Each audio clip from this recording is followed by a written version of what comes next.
Thursday afternoon on the banks of the Thames, the All Blacks are out training at the Lensbury Hotel. It's a warm autumn day and the mood feels surprisingly relaxed. Will Jordan is under the high ball. Beauden Barrett is practicing his goal kicking. And head coach Scott Robertson is chatting happily with the media. Someone asks him if his team is looking to make a statement against England on Saturday. You know, the kind of performance that reminds everyone just how good the All Blacks are. Robertson looks almost confused. A statement performance?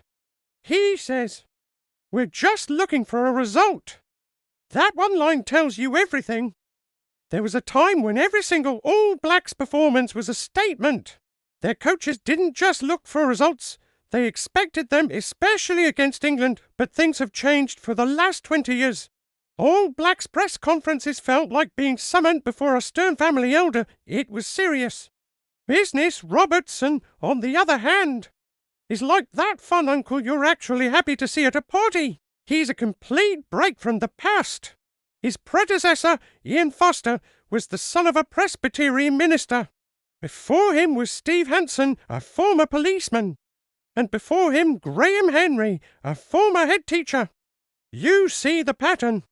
A long line of serious, authoritative figures. Robertson, who took over after the last World Cup, is different. And so is his team. This isn't just about a new coach.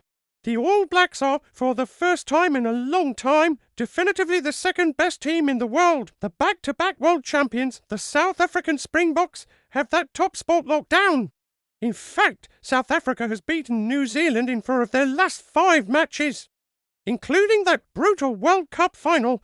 More recently, they hammered them 43-10 in Wellington, a 33-point thrashing at home. Before that, no team had ever beaten the All Blacks by more than 15 points in New Zealand, a result like that used to trigger a national crisis, flags at half-mast, public inquiries, the whole 9 yards. But this time, the mood among the team and the travelling media seems calm. Maybe it's because they've had a few wins against Australia, Ireland and Scotland since then. But for those of us who grew up watching the All Blacks dominate, it feels strange. For most of the century, they were the undisputed kings of rugby, the alpha team, whether they held the official number 1 ranking or not. Not anymore. So, what happened? Where did the aura of invincibility go? Well, a big part of the problem is that some of the best All Blacks aren't actually All Blacks right now. They're playing their club rugby in Japan. After the last World Cup final, a flood of senior players left New Zealand. Some, like the legendary Sam Whitelock and Aaron Smith, were ready to retire from Test rugby. But many others were still in their prime. Think about it. Brodie Retallick and former captain Sam Cane are only 33. Starfly half Richie Moyunga and powerhouse forward Shannon Frizzle are just 31 since then. DJ Brenara and try-scoring machine Mark Teller have also headed to Japan. Out of that entire group, only Moyunga has committed to coming back to play for the All Blacks. To put it in perspective, the squad for that World Cup final was the most experienced New Zealand had ever fielded, with over 1,300 caps between them. The team playing England this weekend has just under 1,000, and a huge chunk of that experience rests on the shoulders of just 3 players, Beauden Barrett, Ardie Savea, and Cody Taylor. Then there are the injuries. It's been a revolving door of bad news. Jordie Barrett went home early from the tour.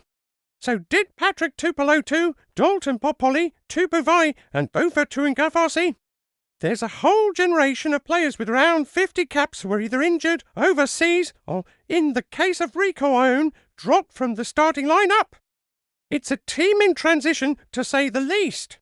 Now, you might be thinking, why can't they just pick the players from Japan? The Springboks do. Their coach, Rassie Erasmus, can pick any South African player from anywhere in the world.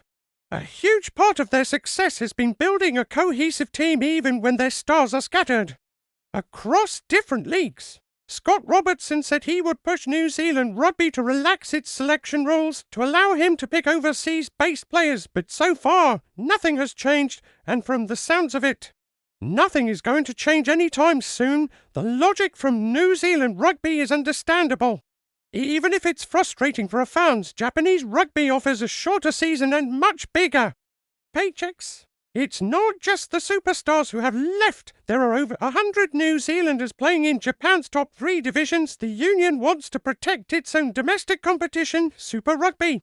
They need their best players playing at home to keep the local game strong and entertaining, but the consequence, the trade-off, is a weaker national team. So as the All Blacks prepare to face England, they are a team battling on multiple fronts. They're trying to forge a new identity under a new coach, rebuild a squad decimated by departures and injuries, and do it all while sticking to a selection policy that ties one hand behind their back. The days of expecting an automatic, statement-making victory are gone. For Scott Robertson and this new look All Blacks team, it really is just about finding a way to get the result. The question is, can they? Thanks for watching.